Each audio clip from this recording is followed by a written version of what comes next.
Hello and welcome to the Power by Rock podcast, where I'm going to be speaking with the Las Vegas-based band Arrlo today about their music, their unique band identity, and their journey to playing Las Vegas' biggest music festival, Life is Beautiful. I've seen this band live, and they definitely know how to put on a good show and get their fans engaged, and their music is poppy enough to make you want to get up and dance, even if you're a typical wallflower. We'll be speaking to the band about all this and more right after this. You're listening to the Powered by Rock podcast with your host, Isaac Kuhlman. The Powered by Rock podcast was created to help showcase some of the best rock musicians in the world and to pass on to future generations the rock music that has inspired rock fans around the world for decades. We want listeners to be able to hear great stories and life experiences directly from their favorite artists, as well as dig deeper into music theory and talk rock like no other show you've ever heard. This isn't about looking cool, it's about getting real and having a great time. Without further ado, let's start the show.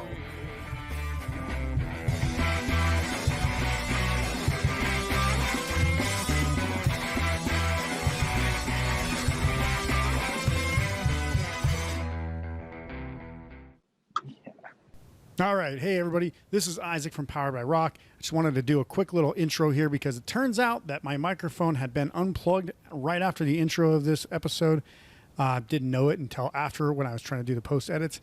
So the audio quality from my end is straight through a webcam, so it's going to sound a little worse than normal. Well, a lot worse than normal. Hopefully it's not going to turn you off from this band Arrlo. They're worth checking out, so I highly encourage you to make sure to go in here, listen to the full episode, and just kind of ignore the fact that my audio sucks for the rest of this episode. Thanks, guys. Enjoy the episode. All right. Hey, everybody. Welcome to the Power by Rock podcast. Today is going to be a really cool show because I get to bring a local Las Vegas band on the show again and talk about their journey and aspirations. Today, it's the band Arrlo. Thanks, guys, for joining the show. Welcome, everybody. Woo! Thanks for having us. How's it going? Stoked. Yeah, good. Hopefully everything sounds good and we're all good to go. But I kind of want to make sure that you guys have a chance to kind of introduce yourself to, the world, essentially, because, well, people in Las Vegas seem to know who you are pretty well. There's going to be people who aren't from Las Vegas watching this, hopefully. That's what we're aiming for anyway.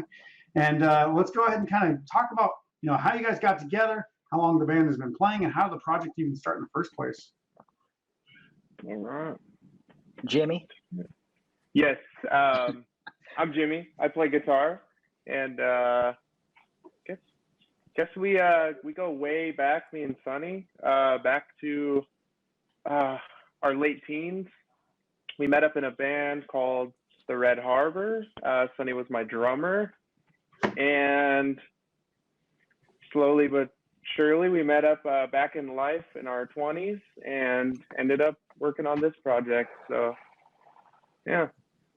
So, Red Harbor, I don't think you guys were playing in Las Vegas for that band, were you? I think you were somewhere else, correct?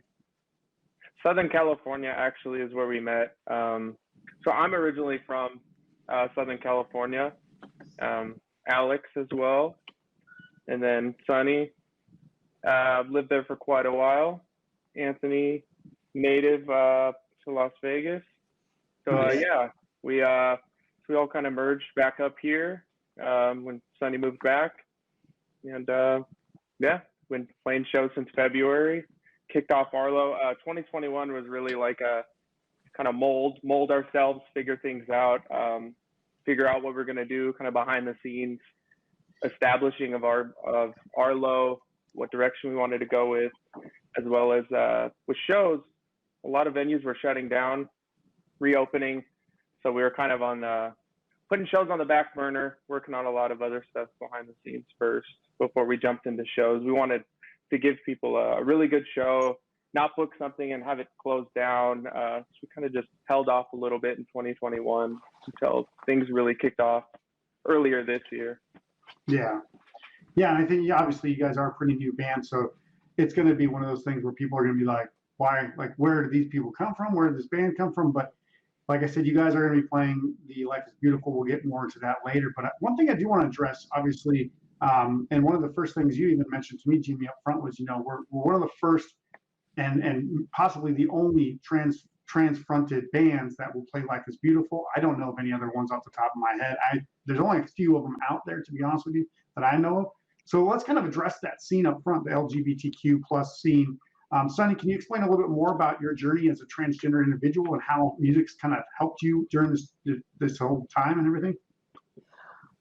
Yeah. So, I mean, it all started when I was like, I don't know, just like under 10 years old. And I at the time I didn't have terminology for anything, and I just knew that I felt like a boy on the inside and I was attracted to women, but like I wasn't around anybody like me. So I really like, my one escape was music, and I was really inspired to play music, not only because I just enjoyed listening to it, but I would watch music videos all the time on MTV. And sorry, I would watch music videos all the time on MTV, and I would see, like I just loved watching how expressive people were in music videos. And then with my secret that I had, I was like, well, maybe if one day I'm really good at writing songs and being a musician and being in a band, people will look past the secret that I have. And so I really just focused on music at that point, before I like came out of the closet. And I just have always, the one constant in my life has been music. And I think now it's like, with the internet, you can find a lot more people that are like you. And, sorry, I lost my train of thought. But yeah, I want people to know that there's people like me that exist that can create really palatable stuff to listen to, but has like a deeper meaning behind it. And my approach really in the scene and in the community is to not fight fire with fire, because I feel like there's a lot of unhealed trans people. Naturally, it's like it's a really tough thing to go through. And you're, no matter what, throughout anyone's life, whether you're trans or not, you're going through like life is just a huge transition. And I think if people stop looking at things at the surface, like trans people doing body modifications, like everyone does, right? Like, people get lip injections and, oh, that's cool, but I want to take these off, and everyone has a fit about it. So anyways, I just, I wanted to become like a normal to like cisgender people, like, oh, like this person's trans, what do you do? And I feel like music is one of the mediums that can kind of bring people together, as cheesy as it sounds. But I'm just trying to change the narrative of I don't want to cancel people for asking the wrong question, even though their intention was good. And I'm trying to teach both communities, the trans community, and then the people who are trying to learn. Yeah. And that's one thing I've noticed about you guys, obviously, is that you don't tear people down. You don't try to engage in a negative manner and fight, like you said, fire with fire. I think one thing people should know about this show is, my personal stance on gender identity, sexual orientation, race, religion, anything is like, what does it matter to anybody else? Like, if you be who you are, like that's what the whole point is, right? Like, as long as you're a good person, that's pretty much all that matters. If you're not treating other people like crap, and obviously for this show particularly, if you make good music and you're a good person, that's really what this whole show is about. Like, we're trying to highlight, good musicians who are good people who support others around them. And that's one thing I think that you guys do really well, is also support the scene, and you're a positive influence in the music scene. So I would like to hear from you guys and just kind of like talk to me about how important that is to be that positive music and influence in the music scene, as opposed to, there's lots of other people who aren't, and kind of go out there and on a rampage, like, fighting against the machine, as you will, right? So what's that kind of like, as far as what you guys kind of get for reception and how important it is for your band? Well, Alex, you got this? Yeah. As far as just making sure that people, I think what we really, really try to strive for is just the fact that we are, despite Sunni being a transgender male, he is our singer, and he's one of our main songwriters. And like, we're not so egotistical into where we can actually like try to step on each other's toes. Like I feel like we all really work very well together. We blend very well together. And as we want to really showcase that too. I think aside from Sunni aside, like sending his message, our message, like as the rest of us, is to be like, yeah, we do this with him because not just because he's transgender, but because he's like a talented individual, and that has to be represented in the best way possible. And for us to do that, like I think just our friendship and our chemistry and how we work well together, how we are on stage, I think that all translates very, very well, because a lot of people will come to our shows and they see that like we're just having a really good time on stage. And that's probably the most important thing that we want to translate as a group. Yeah. And I feel that a lot of people have received that pretty well, and I'm only hoping it just goes up from there, because it's been a long ride for us, and we're still trying to capitalize on who we are. And I feel that, after Life is Beautiful, that's just gonna, people are really gonna be like, wow, who are these guys? Yeah. And I think it's pretty interesting because, obviously as any band, you're going to have people come up to you and talk to you after shows. You go, hey, that's good. You guys are awesome, all that stuff. But do you guys feel like you're asked different questions? Do you feel like you get treated differently in any sort of sense, negatively, positively, laterally? I don't know. But do you think that you guys are kind of seen in a different light than other bands that kind of are in your genre or in your kind of peer space? Yeah. Do you want to take that, Sunni? Yeah. So I was gonna say, I honestly, we're like really shocked, like at least me, about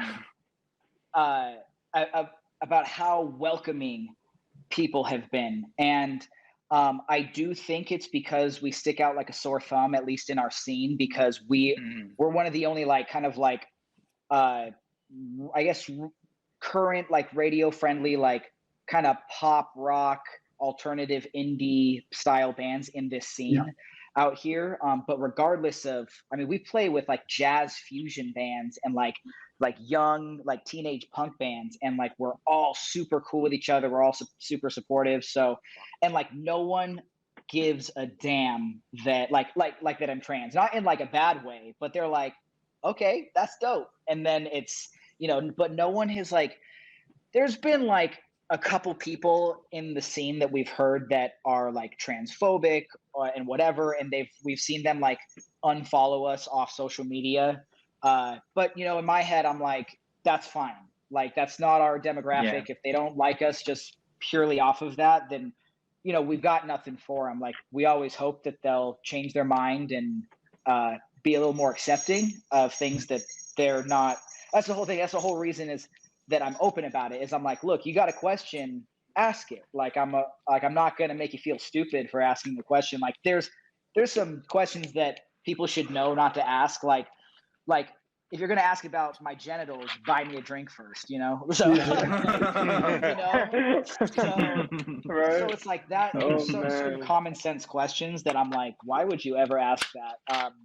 But no, like this scene out here has been way more welcoming than like the scene like when we used to play years ago, like in the Southern California area. Like it's a tough scene to break into because there's so much.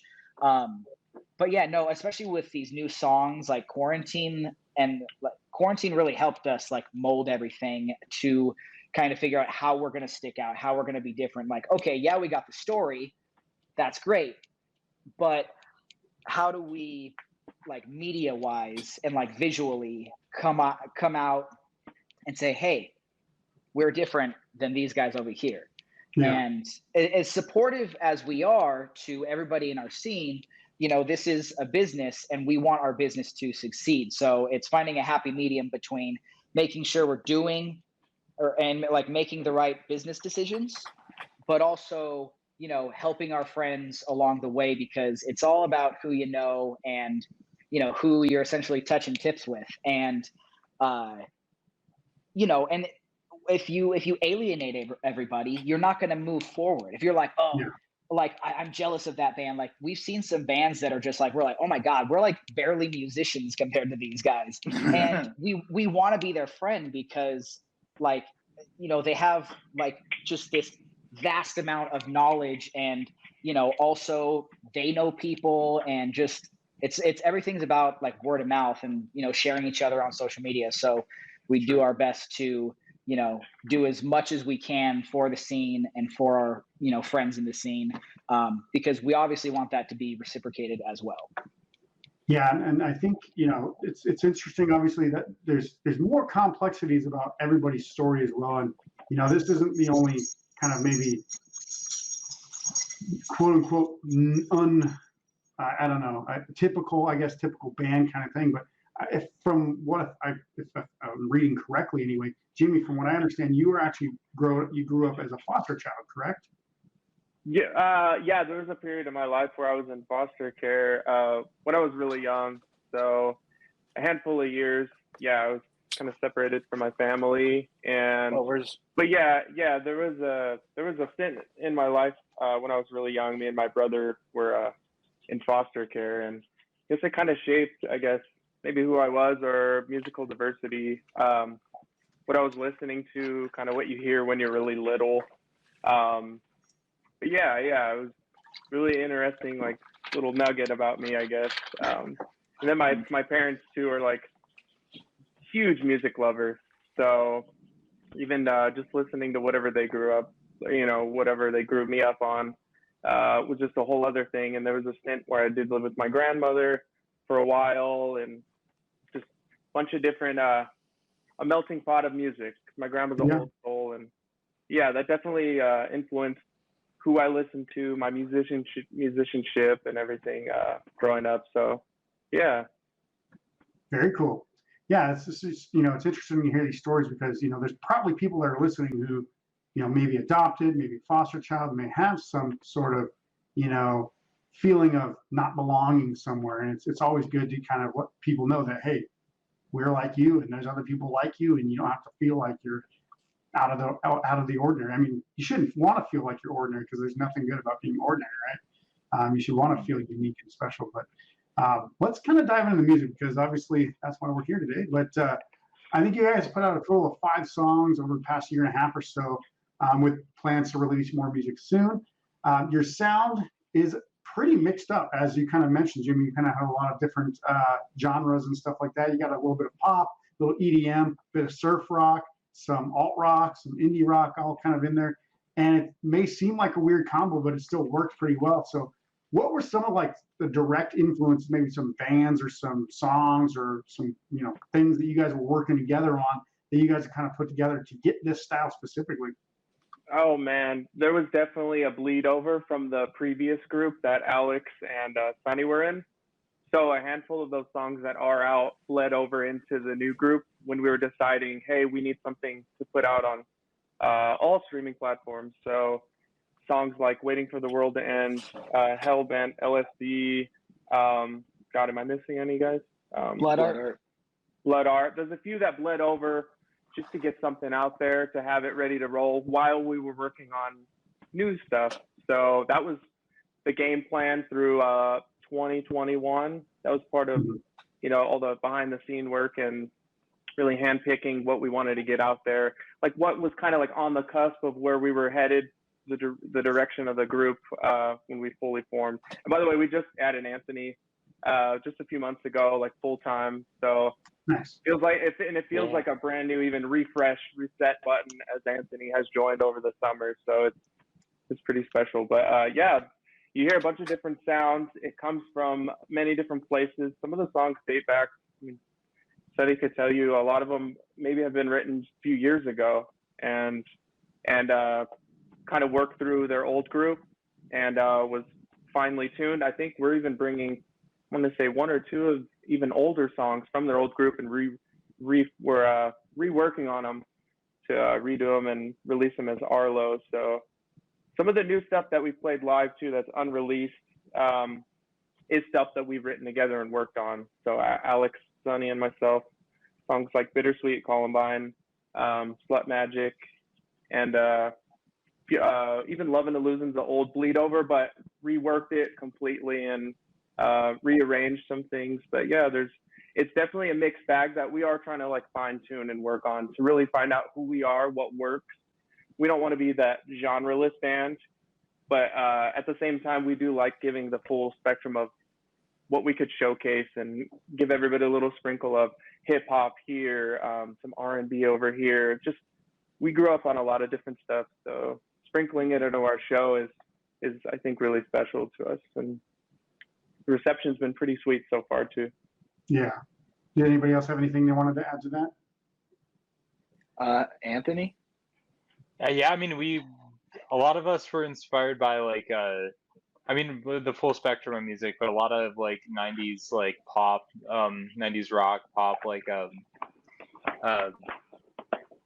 blanking the name right now.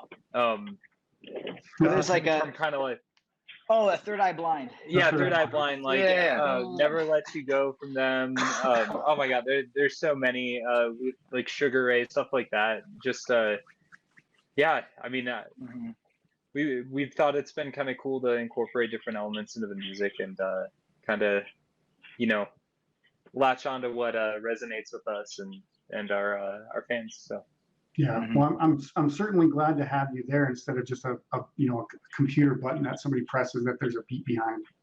Yeah. Yes, absolutely. Sure.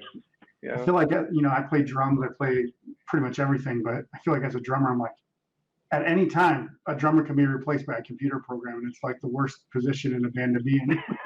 Right. Yeah. Yeah. He uses a pad too, and he starts all of our songs up, like our backing tracks and all that. Yeah. That is funny. He's halfway. Yeah. I'm just kidding. Yeah, we had to play one show without Anthony because he was at a concert, and that wasn't ours, and we spanked him real good for that. But anyway, so we have our backing track drums that we just like unmuted in our tracks. So it was just me, Jimmy, and Alex playing to backing track drums, and like it was just not the same, because what we like to provide is like completely different. Like in our recordings, we want like, yeah, we might have like actual like program drums, like they might sound like fake or 80s or whatever. Like we love having that kind of like canvas to work on, to where we can do anything in a tiny little like MP3 or WAV file. But then live, we try to really bring kind of a bit more of a rock show, even though we're not trying to be just a rock band. But and then, there's some things that Anthony plays differently a little bit live than on the recording. So it gives people something extra. Like they're not just seeing us live, they're actually like witnessing a whole different experience. And I have this thing where like Dave Matthews for me is like one of the best, like his band is one of the best live bands I've ever seen. Like a lot of his live stuff is better than the recordings. Sure. And I strive to like be that band where it's like, oh, the recordings are really great, but have you seen them live? So that's what at least me, I always have in the back of my head when I'm doing anything in this band. Yeah, and I think that a lot of people would be casual fans of bands to begin with. They just want to see people play like the songs they know exactly as it sounds like on the recording. It's like, this is so fucking dumb. Like, why would you want that? Like, don't you want to experience what these guys can actually put forth and make a good show out of it? So that was actually one of the things I noticed about your guys' live show, was it did sound more like rock music at your show than it does on the recording. The recording sounds indie and, like I said, like a little bit poppy and EDM. But when you go to the live show, it does sound more rock induced. And it's because I think when you go to a live show, you want it to be louder, brasher, bigger, more fun, right? Like incorporate more of that kind of style. So I think it works really well. And I think that's kind of what you're going for. Makes it kind of, you get your SoundCloud or your Spotify over here, and then you get the real thing, the live version of it over here. I think that's the great way to go for most bands. I think my personal favorite song is definitely "Waiting for the World to End" or WFTWTE. Was this song based on a personal relationship, or is this just like in like a character? So, I had a really bad breakup in 2018, and it was from a girl that she was from Anaheim, California. So we have an old The song. magical place of Disneyland. Exactly. Yeah. Not a fun place to be back. Yeah. Yeah. But so when me and her were dating, we went up to Oak Glen, and if anyone knows where like Yucaipa is in California, you like drive up the mountains and then you're in like the city of Oak Glen, or this little town. I would say they have like a apple orchard and like a little town area, or just like one little plaza area where you can like pet like farm animals and stuff. So anyways, there was this like really pretty hill with like this tree up there, and we made this I was like, hey, if the world ever ends, like, and there's no cell phone service and we're not together, let's meet here at like the hill at Oak Glen. So it was like a little thing that we had, and it was probably the worst breakup I've ever gone through. And so during quarantine, I was just kind of reflecting back on that, and because like the world, everyone was joking that the world was ending. So, and I was in this tiny, me and Alex were in this tiny 500 square foot apartment, and like we were packed in like sardines with my 3 big dogs. And I was like, I sit alone in my apartment waiting for the world to end. And I was like, that could be cool. So I just started writing, and what's the first line? I can't believe it's really over, so let's take a drive up to the hill that I showed her, and all the bars in Riverside. Because I also, when I dated her at the time, I lived in Riverside, and that's where we met. Alex actually was with us the first night we met at Pixels in Riverside. And so yeah, and all the bars in Riverside, I just got the feeling I was never enough, blah, blah, blah. And then what's the second verse? Anybody know? Not off the top of my head. You're really putting us on the spot here. I want to feel a little anger. I want to feel a little anger. But there's no more room. And I'll accept that you're a stranger, and from afar I'll watch you bloom. I've been chasing phantoms near the Hollywood sign, talking about like following my dreams. I swear that I can see another place and time, which is actually a callback to another song I wrote about her called "The Girl from Anaheim." And it's like, it says something in that song about like another place and time. So it's a callback to a song that we released a long time ago, but we're going to re-release at some point again. And then I could never shake the girl from Anaheim. So I like doing like these callbacks to songs as well. Cause it creates a within the music that we're making. If you're kind of referencing, you're almost like breaking the fourth wall in a sense, when it comes to music. And so yeah, it was just also in the last chorus, I'm like, do you remember what you promised? We'd be waiting for the world to end. If you'd still meet me up at Oak Glen, I'll be waiting for the world to end. So it's kind of like, I picture like me on this hill, it's the world just fucking falling apart, and she doesn't show up. So it's like, it sounds fun, it's happy, but it's really like, for me, it's sad, because I know that she would like, I just found out she's married now. So not that I was holding out, but like, jerk. yeah. I mean, look, we wouldn't have these songs if I didn't go through that. So a lot of times if I'm sad, I'm like, I'll get through this, but let me get out my notepad on my phone. So yeah, and it's funny that you mentioned that, because a lot of the songs do have what I would call dark lyrics, basically thrown over the top of somewhat happy sounding melodies. Medicine is another example of that. It kind of reminds me of like the Weeknd song "I Can't Feel My Face" in some ways, where it's like, he's like out there doing drugs or whatever, and he's like writing this like, everybody like 5-year-olds are singing the song. It's like, you know what's happening in the song right now? Like, are you serious? But, is this something that you think of like to make it more accessible? So like, you could write these dark songs and then just be really experimental with the sound and really drag it down and make it sound really, disturbing, but you don't. Obviously, you kind of write them at a really poppy melody, but Is it something that you think is like more accessible and that's why you do it, or is it just the way that you guys want to make music? It's kind of both, really. Yeah, I Kinda mean, both. we do like songs like Semi-Charmed, like for example, Third Eye Blind, Semi-Charmed. It's such a like upbeat, like everyone's like do do About do heroin do use? do do do. Yeah, but Yeah. it's about like hardcore drugs and Yeah. like, and it's a dark subject, and we like when me and Jimmy were in a band together, that was when like the Neighborhood and like that kind of like trip hop, dark alternative Dark indie pop, yeah, that was really popular. And like I still love that kind of music. I love dark music, grunge music.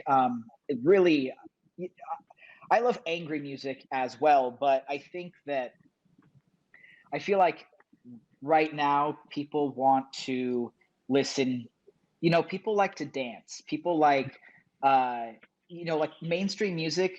It's not filled with a bunch of sad music right now. It's all generally upbeat or dancey, and we're like, what if that's what we're aiming for, we should be writing music that people can dance to, that sounds happy, but and I like the duality of having something really happy sounding, like making you want to dance, but then the lyrics are dark, and maybe like the harmonies in it create kind of like a dark mood. We try to put I don't know, like visually, if I was to describe it, we just want to put a lot of color in what we're putting out there, because And to do a that's what we like callback to from make. earlier in the episode, you could put a little rainbow into the music. What's that? I said to do a little callback from earlier in the episode about the LGBTQ stuff, a little rainbow into the music. A little rainbow, yeah. Little rainbow, Yeah. a little splash of rainbows. But yeah, no, but yeah, and that's why we like to, like, all of our songs sound a bit different, but it still sounds like us, because I mean, no one can agree on like what their favorite song is. Like, not everyone's like, oh, it's Waiting for the World to End. Like, every song we have, people have been like, dude, I love that song. So we want something for everybody. They don't have to like every song, but that's part of like our inclusivity, if that's a word. I'm bad with words, surprisingly.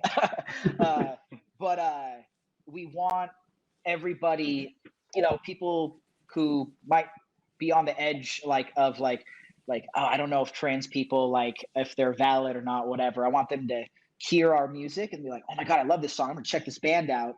And then they'll find out that we're trans fronted. And at that point, they're like, wait a second, I really like something that a trans person is singing.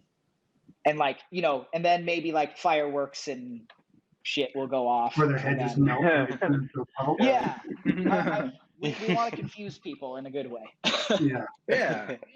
That makes sense.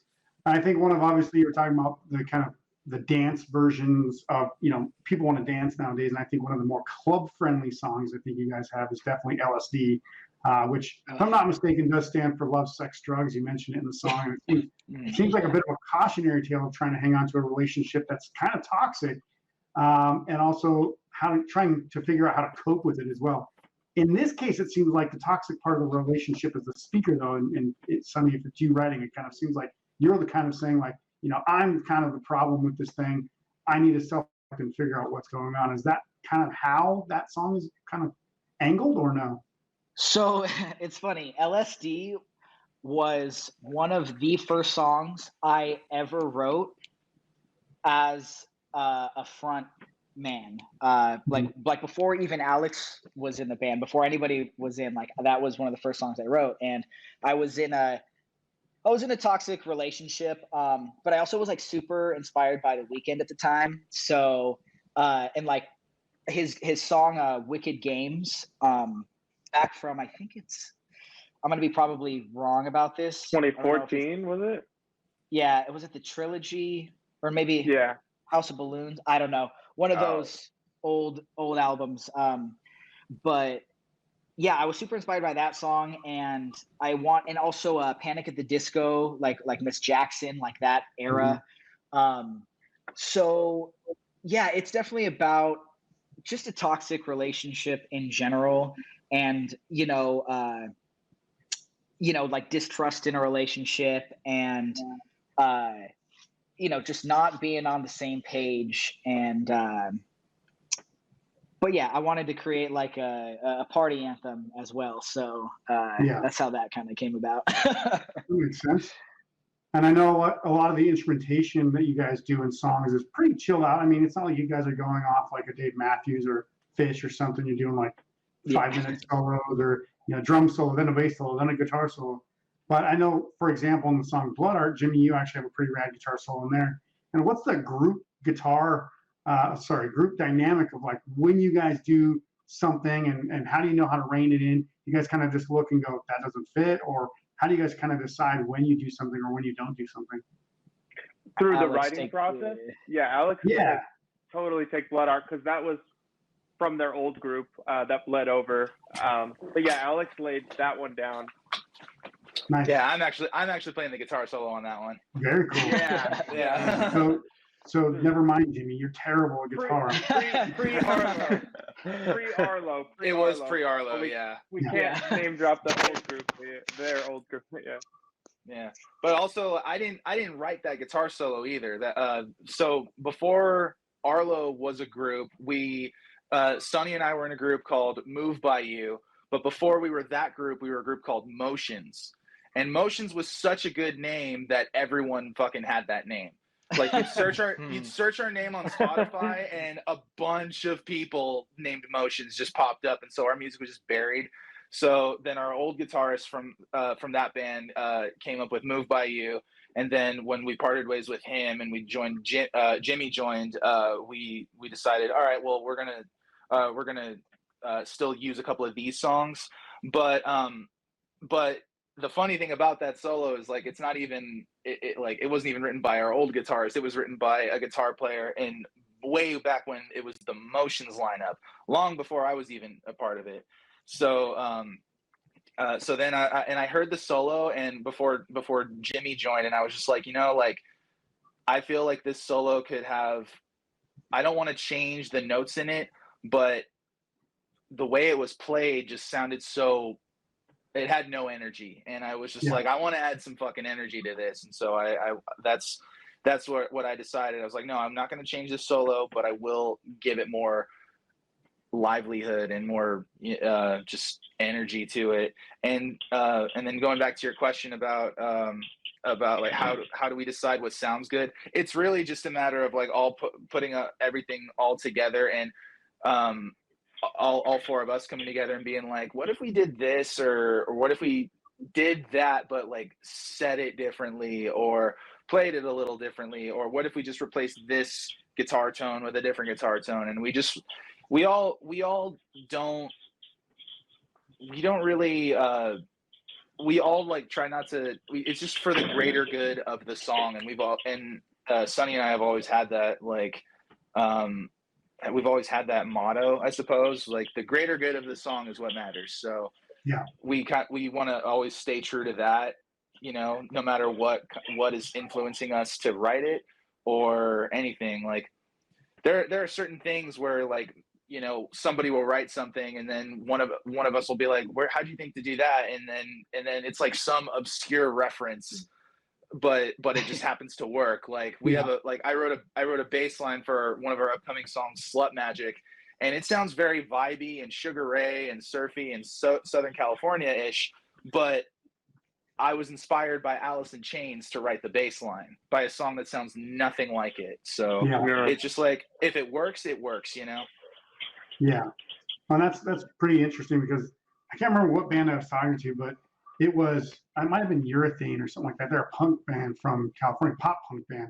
but they're like, our bass player does like, hard rock, hard punk, hardcore punk, and it's like he's like slapping really hard at it, but it works in a pop punk kind of genre. It just if you just basically transpose that and put it over here, and then put the rest of the music on top of it, it sounds and feels completely different, even if it was the exact same bass line. So it's pretty interesting that you mentioned that, because I find when bands do cross mesh genres or whatever, or some rock types, basically, you get that kind of extra magic. And I guess Yeah. Slut Magic has it. It's got the magic. Yeah. that one's super fun to throw live. Yeah. Super fun. Yeah. So let's talk about the big news of the band, or for the band, because obviously been kind of beating around the bush here, but you guys will be playing Life is Beautiful. Now this will air shortly after the festival is over, but obviously you guys had to go through the road to Life is Beautiful as well. So can you explain the kind of process that you guys had to go through, and how excited are you guys actually playing it? So Shoot, stoked. we're stoked. Anthony, you want this one? Yeah. So the process was a lot of fun. We learned a lot throughout it. We essentially had to do a streaming like battle of bands where they it was like 2 rounds of streaming, and we had to learn how to set that up. So that was fun. We're like, hey, if nothing comes of this, at least we get to learn how to stream and like learn to use the platform. So it was really cool. And then after the first 2 rounds, we ended up going. We played a show at this local venue called The Space, and it was really cool. We were alongside a lot of friends, and it was just a really fun night all around. We got to catch our friends playing and cheer everybody on. It was really cool. And actually making it onto the show, it felt surreal. I know all of us have been. I mean, I've been here all my life, and seeing the festival grow from what it was before to now, like, and now being able to take part in it is like such a cool feeling, and I know it's going to be an awesome experience. So, yeah. There's actually. I was going to say, what was the kind of judging process? Was it based on fan reaction, or did they have like just some reps from the festival there, or how did that work out? It was based off of a stream. Yeah. Sorry, Anthony. Yeah, it was like the streaming, and then I think the performance as well, and essentially just like how we perform the songs live, and how we I'm not. Do you guys know like exactly the criteria? I think there was voting during the live. Yeah, stream. voting. Yeah, and then they were gonna go off of like what they were gonna watch the replay of the streams too. Yeah, there was no live judges there. Like at the actual at the Space, there was no live judges or there. So, but they were recording it all. So I assumed that they recorded it, and then whoever was judging wherever they were in the world, they just judged from that. Sessions like set up was filming everything. Funny backstory with the Life is Beautiful thing was we almost totally missed our cut with the sign up. We dropped the ball on the sign up, and I think we signed up for the national competition or the worldwide competition, and we were like, oh man, we got to compete against the whole world in order to do this. And then we caught it last second, and read an email, saw like a flyer, and then realized, oh my god, this is the wrong sign up. So we canceled the live stream we originally had, and then we're able to jump on the correct Vegas local edition just like a day or two before we had to like schedule our live stream and then go live. So glad we fixed that, because I don't know if we would have been able to make it if we did the nationals. I don't know. I'm selling us short, but Yeah. Well, that's awesome. So do you guys have other shows that you guys are going to be playing beyond that setup already? Or are you guys going to be looking to start recording more, or what's going on after September? Yeah. So we are really looking forward to getting back into the studio and kind of setting things up, for the coming year. We want to put on some like really cool shows in town, and essentially just kind of get music out and hopefully, take the show on the road, coming soon. So yeah. So not just sticking around Vegas for the next year. I assume you're guys going to try to go, at least probably, I'm assuming, to Southern California and such, right? Pretty much bounce around, Arizona and Utah as well. Nice. Yeah. Very We actually just did a show in Southern California in Riverside like 2 days ago. So oh my god, the stage was huge. Jeez. Yeah. Oh yeah. A lot of room for activities on that one. Yeah. So after Life is Beautiful, I think we have 2 scheduled after Life is Beautiful so far, and that's about it. But yeah. Did you want to plug them so that way people can go to them, or? I think we're doing the Space in December. We don't have like a definitive date. We don't know exactly who's going to be on it, but I think we're going to be at the Space again in December at some point. Okay. I think we might do an end of the year thing, but that's not like on the schedule yet. And then we got Triple B's on September 24th. Oh, that's right.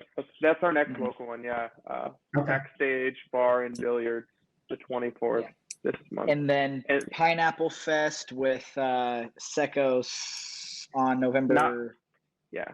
Not announced yet, but yes, that one. Oh yeah. Oh, are we not supposed to talk about that? Oh, might have to cut that.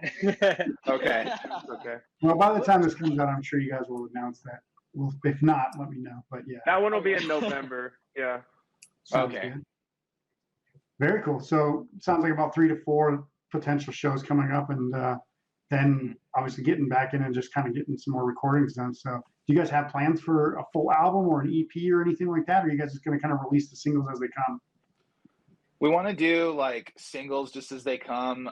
We've been doing that for a while. We do have a few songs that are like just that we are ready, that are almost ready to release. They are fully mixed and mastered, but we're just deciding on the artwork and how to market them and do all that kind of stuff. So we wanted to get a couple of these songs out earlier in the year and definitely before Life is Beautiful. But I mean, we've had a lot to do as far as playing shows that we've just been like, okay, well, let's focus on this. And then and then after Life is Beautiful, we'll regroup and then we'll get all that stuff out together. But as far as new music goes, we are planning to just release single by single by single, and then maybe group a couple of those singles into like a small 4-song EP. But for the most part, we just want to stay on the single train. We're trying to stay single. So yeah. Give it. Just wait till somebody gets married, then you're screwed. Awesome. So we'll add some links to your guys' music in the show notes below this episode. Do you have anything else that you want to talk about, plug, or say anything to listeners that maybe haven't heard of you guys yet, or tell them about stuff if they already follow you that maybe they'd be interested in before we go today? Not anything off the top of my head. I think we already spilled all our beans. Yeah. So I guess that we appreciate the love that we've gotten from Vegas so far, being so fresh and so new out here. Got to give love to our hometown. Like, we love this place so much. Yeah. And the scene has really helped us blossom, and just so grateful for everybody we've met along the way. All the bands have been so gracious to us. There's a lot of bands that we'd love to even play with too that we haven't yet like shook hands with, but we love them from a distance and really respect them. So a lot of love to Vegas. Shout out to a lot of the bookers out here. Everybody puts in a lot of work, and it's definitely seen and noticeable. The scene out here is legit. And it helps that they really actually, like, it feels like they believe in us, because they, we've got a lot of people that try to really pull strings for us and make sure that we get on, the good time slots, because they believe, in our music and our message and everything. So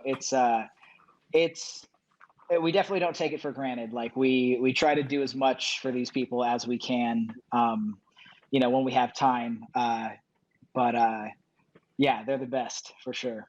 Very cool. And I noticed you guys have always been kind of hesitant to drop some names, but I'm actually going to ask you one last question before we sign off, and ask you to actually drop a name of some new music that you'd recommend for people to go check out. And you guys can go ahead and go round table, just one band or one artist that people should be checking out. Sunny, you want to start that? All right. Oh, yeah, Dollheads. They just dropped. Sorry. All right. All right. Go for it. So one band that I'll mention is our friends in Secos. They're going to be playing Life is Beautiful with us as well, just on a different day. But Secos is super dope. We love them. and they've got really great energy live. The front man super kicks ass. So yeah, that's one of my faves. Nice. Jimmy? Yes, my plug. I'm gonna actually shoot for someone else. Pure Sport. Love the guys from Pure Sport.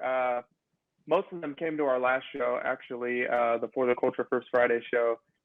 Love those guys. It's just one of those examples where like our sounds are oil and water, but we're really tight with them. We're really cool with Jared and the guys, and I know they just dropped an EP about a month ago. So shout out to Pure Sport. They're getting some really awesome slots playing. They put on a killer show.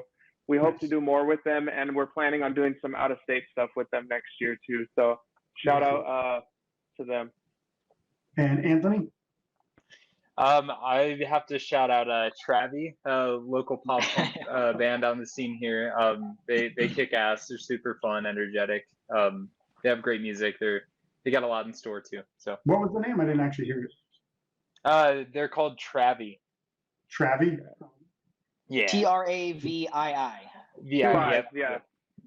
Gotcha. Yeah, I haven't even heard of them yet. But yeah, that's cool. I'll check them out. Super dope. And Alexander, I think you said Dollheads? Yeah, the Dollheads. They're also playing with us. Not the same day, but they're playing the same day as Secos at Life is Beautiful.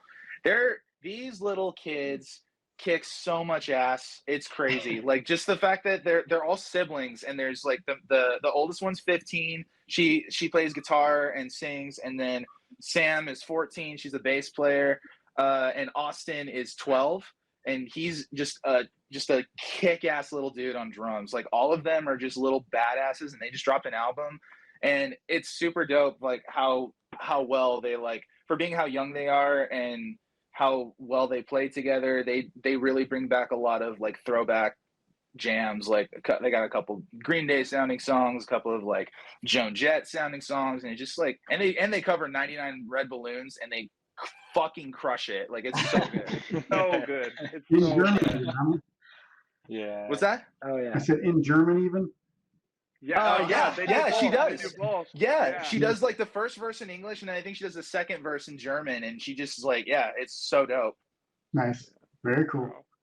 All right, guys. Well, I want to thank Arrlo for being here on the show today. And guys, if you haven't heard of Arrlo, make sure to go to the show notes below this episode to check out the music, because they're a band that we'll probably hear more about in the near future. I think it's only a matter of time before their name starts popping up in some more familiar places for you.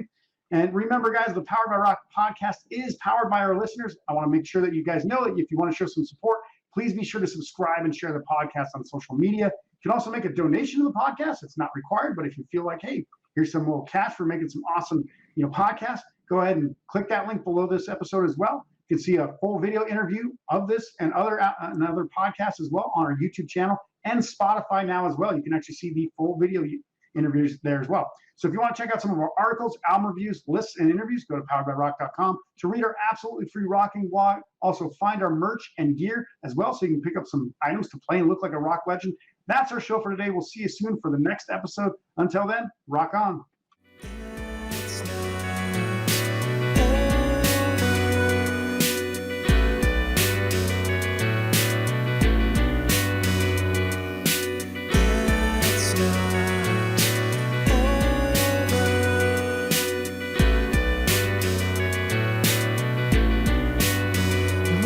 Supposed to be easy. It's